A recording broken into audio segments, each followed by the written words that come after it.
Remember the trade war? Yeah, that whole thing is still happening, but there's been a plot twist.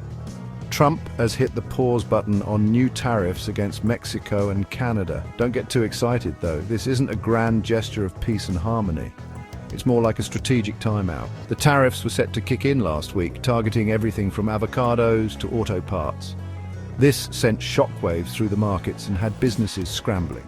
But after some last-minute negotiations, Trump decided to hold off, for now. This delay is a big deal, but it's important to remember that it's temporary. The truce is set for 30 days, and a lot can happen in that time. Will Trump get what he wants?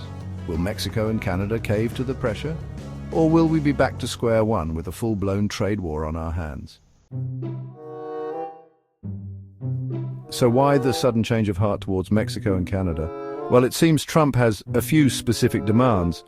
He wants them to step up their game on border security, crack down on fentanyl trafficking, and help curb illegal immigration. Basically, he's using tariffs as leverage to get his way on immigration. Here's where things get interesting. China, remember them? They've been the main target of Trump's trade war all along. But while Mexico and Canada get a reprieve, the tariffs on China remain firmly in place. Why the double standard? Some say it's because Trump sees Mexico and Canada as easier targets, more likely to bend to his will. Others argue that he's trying to drive a wedge between his allies, hoping to weaken their collective bargaining power.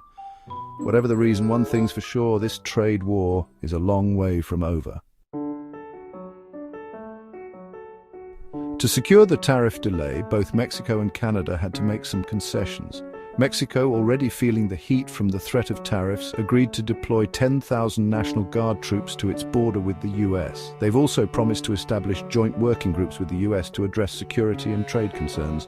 Canada, on the other hand, has committed to continuing its existing $1.3 billion border plan, which includes increased personnel and technology at its border crossings. They've also agreed to establish a joint strike force with the US to combat organized crime, fentanyl trafficking, and money laundering. These concessions are significant, but it remains to be seen whether they'll be enough to appease Trump in the long run. He's known for his tough negotiating tactics and his tendency to move the goalposts. So, while the delay provides some breathing room, it's unlikely to be the end of the story. Section 4. The economic battlefield, costs and consequences.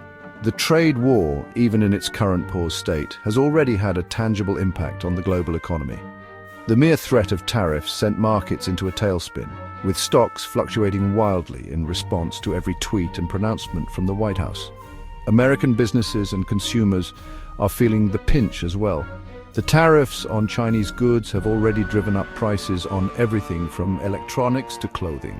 And while the delay on tariffs from Mexico and Canada provides some temporary relief, the uncertainty surrounding the situation is causing anxiety among businesses and consumers alike. Economists warn that the tariffs, if fully implemented, could have a devastating impact on the global economy, leading to job losses, higher prices, and slower economic growth. The situation is further complicated by the fact that the global economy is already showing signs of slowing down. Section 5. The uncertain future of global trade. So what does the future hold for global trade? It's anyone's guess, really. The 30-day truce provides a window of opportunity for further negotiations, but whether these negotiations will lead to a lasting resolution remains to be seen. Trump has shown that he's willing to use tariffs as a blunt instrument to achieve his goals, even if it means disrupting global trade and hurting American businesses and consumers in the process. Some experts believe that Trump's aggressive trade policies could ultimately backfire, damaging America's reputation as a reliable trading partner and pushing other countries to forge new alliances. Others argue that his tactics, while unorthodox, could ultimately lead to a more favorable trading landscape for the United States. One thing is for sure, the trade war is far from over.